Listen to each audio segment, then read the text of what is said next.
What happens when a Formula One driver stops wanting to race, but can't leave because of family pressure? The Monza Grand Prix has exposed a crisis at Aston Martin that goes far beyond a simple performance slump.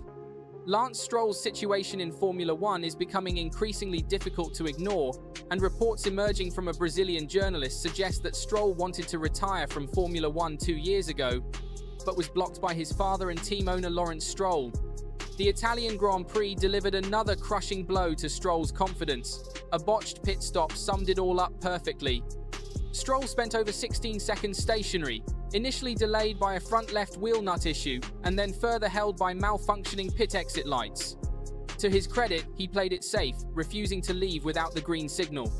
But by the time the confusion cleared, he had lost any chance of points. The team admitted afterwards that the fault was with the system on the gantry, but the damage was done. A race that could have delivered a small spark ended with him rolling across the line, 18th and last, one lap down on Max Verstappen. What followed after the race might have been more telling than the on-track performance. Stroll is not known for his charisma in interviews, but his silence at Monza stood out. Asked about his strategy, his answers were little more than one-word acknowledgements. Yep. When questioned about the failed tyre gamble, not much when pushed to find a positive from the weekend. On the penalty incident with Esteban Ocon, who forced him off track earlier in the race, he simply refused to give an opinion, shrugging off the question and walking away. For a driver who is supposedly motivated and still fighting, this was hardly the image of someone burning with competitive fire. The Aston Martin PR team did their best to smooth over the awkwardness.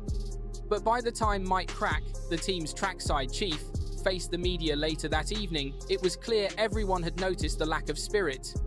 Crack defended Stroll, suggesting that frustration had boiled over after a long race with no reward, and that sometimes silence is simply a reflection of disappointment. The contrast with his previous Monza performances makes this decline even more stark.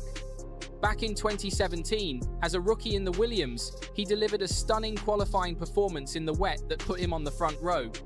In 2020, he climbed onto the podium and could have won outright had a small mistake not cost him on the restart. Those memories should have been fuel for this year. Instead, the Italian Grand Prix only underlined his decline. Stroll himself has denied the rumor about wanting to retire. Speaking ahead of Monza, he brushed it off with a smile, saying he never had any plans to quit, and suggesting the reporter must have been looking for something to talk about.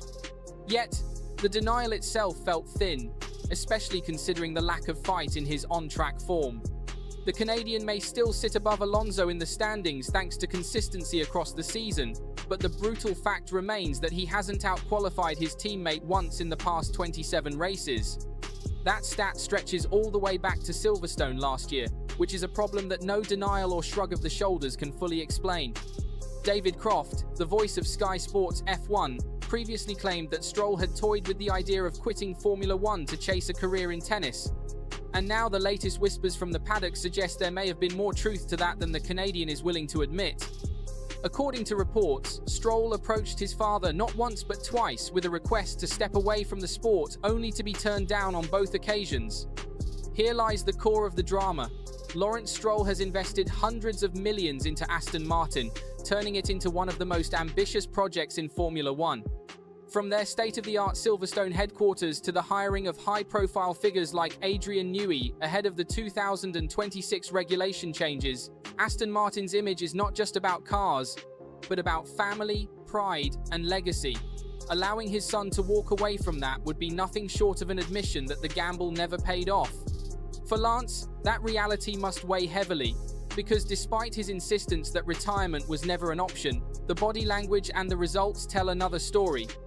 The reality remains that Stroll is not just underperforming, he is visibly disengaged, and this is where the deeper question comes in. If the reports are accurate, and Stroll did want to leave the sport in the past, then what we are witnessing now might not be a blip, but the continuation of a long-running internal conflict. A driver who once had flashes of brilliance, podiums, standout qualifying laps, and resilience in tricky conditions, now looks like a man caught between his father's vision and his own fading desire. Formula One has never been forgiving to those who lack total commitment. The margins are razor thin, the competition relentless, and if your heart is not fully invested, the cracks will show. The Canadian media has been kinder, pointing out that Lance is still young at 25 and could yet rediscover his spark. But the problem is not his age or his talent. It is the growing perception that he is simply not enjoying any of this anymore. And when you line that up against the backdrop of his father's empire at Aston Martin, you get a dangerous cocktail of obligation, pressure, and disillusionment. It is not unprecedented in Formula One to see drivers lose motivation early. Nico Rosberg shocked the world by retiring after winning the championship in 2016. But the difference there was that Rosberg left on his own terms with the ultimate prize in his hands. Stroll would leave not as a champion, but as a driver who never lived up to the potential that was once spoken about when he arrived in Formula One with the weight of millions behind him.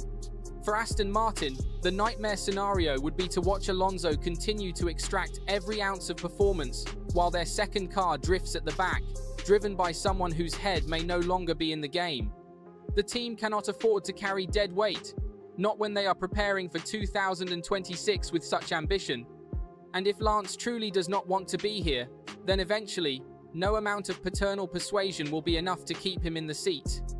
The warning signs are becoming impossible to ignore. Even his words carried a sense of protecting more than explaining, because the reality remains that Stroll is not just underperforming, he is visibly disengaged. Mike Crack's damage control attempts cannot mask the fundamental issue. When you have a driver who seems more interested in getting the debrief over with than proving he belongs, every race weekend will continue to look like Monza, frustration, missed opportunities, and a driver who seems more interested in getting the debrief over with than proving he belongs. Is there still a way back for Lance Stroll? Can he rediscover not only his confidence but his love for the sport? Because without that, every race weekend will continue to look like Monza.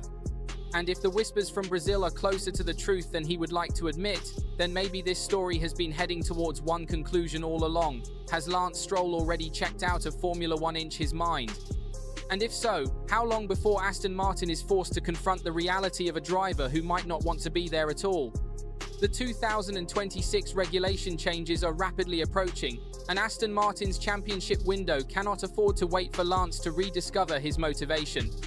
With Adrian Newey's arrival and massive investments already committed, the team faces a critical decision. Every passing race weekend, where Stroll trails Fernando Alonso by significant margins, only strengthens the case that Aston Martin may soon be forced to choose between family loyalty and championship ambitions. The clock is ticking, and the sport waits for an answer.